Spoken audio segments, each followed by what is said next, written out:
നീലിമലക്കാട്ടിലെ വിശേഷങ്ങൾ അറിയണ്ടേ? അന്നൊരു ദിവസം മയിലമ്മ നൃത്തം വെച്ചുകൊണ്ടിരിക്കുകയായിരുന്നു.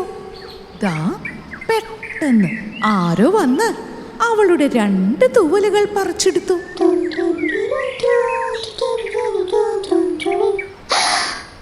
എന്നിട്ട് ഒറ്റ ഓട്ടം. മയിലമ്മ തിരിഞ്ഞു നോക്കി, ആരെയും കാണുന്നുമില്ല. അപ്പോ തന്നെ ഒരു മരത്തിന്റെ അടിയിൽ വിശ്രമിച്ചിരുന്ന തത്തപ്പെണ്ണിനെ പുറകിൽ നിന്ന് ആരോ പച്ചിലകൾ കൊണ്ട് കിക്കിളിപ്പെടുത്തി. എന്നിട്ട് ഒറ്റയോട്ടം. തത്തപ്പെണ്ണ് തിരിഞ്ഞു നോക്കി, ആരെയും കാണുന്നില്ല. അതേ ദിവസം തന്നെ ഒരു യാത്രക്ക് പുറപ്പെടാൻ സുന്ദരിയായി ഒരുങ്ങി ഇറങ്ങി നിന്ന അരയന്ന പെണ്ണിന്റെ ദേഹത്തേക്ക് ആരോ നിറയെ വെള്ളം ചീറ്റിച്ചു വിട്ടു.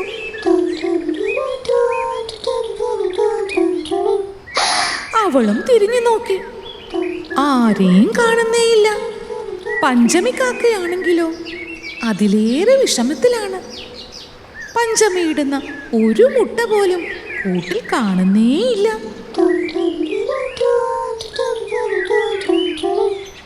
ആരിതൊക്കെ ചെയ്യുന്നെന്ന് കണ്ടുപിടിക്കാനും പറ്റുന്നില്ല.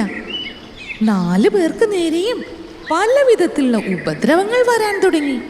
അവർ 4 പേരും ഒന്നിച്ചുകൂടി ആലോചിച്ചു, ആരിതൊക്കെ ചെയ്യുന്നേ, കണ്ടുപിടിക്കണമല്ലോ.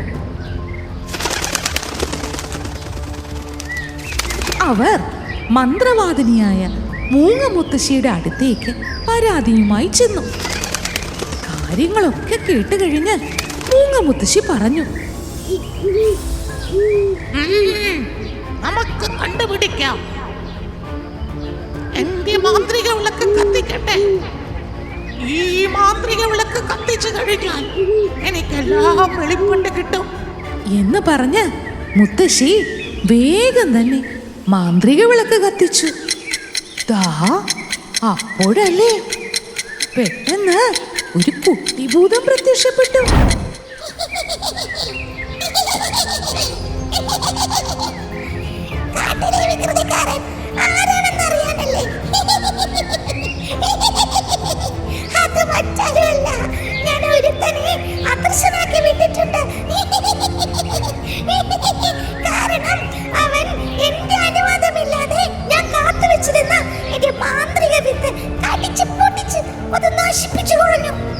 അതിനുള്ള ശിക്ഷയാണ് അവന് ഞാൻ കൊടുത്തത്.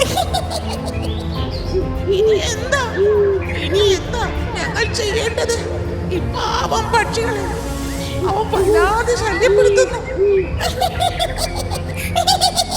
വഴിയുണ്ട്. എനിക്ക് ഒരു മാന്ത്രിക വിത്ത് കൊണ്ടുവന്ന് തരണം. എനിക്ക് ദീർഘകാലം ജീവിക്കണമെങ്കിൽ ഈ മാന്ത്രിക വിത്ത് കഴിച്ചേ മതിയാവും.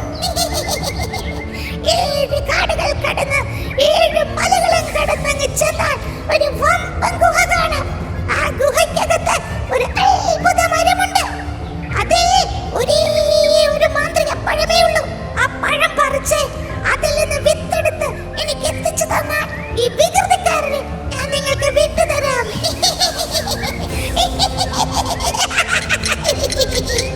കാര്യം അറിഞ്ഞു കഴിഞ്ഞപ്പോ മുത്തശ്ശി വിളക്കൂതി. കുട്ടിഭൂതം അപ്രത്യക്ഷമായി. ഇനിയിപ്പോ എന്താ ചെയ്യുക? മാന്ത്രിക വിത്ത് പോയി കൊണ്ടുവരണ്ടേ? അയ്യോ, എന്ത് ചെയ്യും? അയ്യോ, എനിക്ക് പേടിയാ. ഇത്ര ദൂരം പോവണ്ടേ? അയ്യോ, ഞാനില്ല, ഞാൻ പോവില്ല. അയ്യോ, എനിക്ക് പേടിയാ. ഇനിയിപ്പോ എന്താ ചെയ്യുക? പക്ഷികൾ പരസ്പരം നോക്കിക്കൊണ്ട് പറഞ്ഞു, നിങ്ങൾക്കൊക്കെ പേടിയാണെങ്കിൽ ഞാനൊരു കാര്യം ചെയ്യാം. എന്തായാലും മാന്ത്രിക വിത്ത് ശേഖരിച്ചല്ലേ ഒക്കൂ.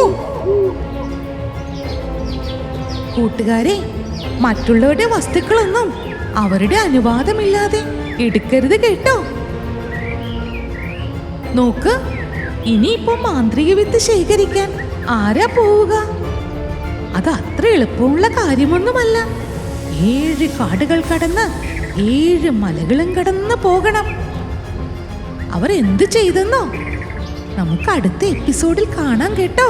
Hello friends, if you like our videos, please subscribe to our channel.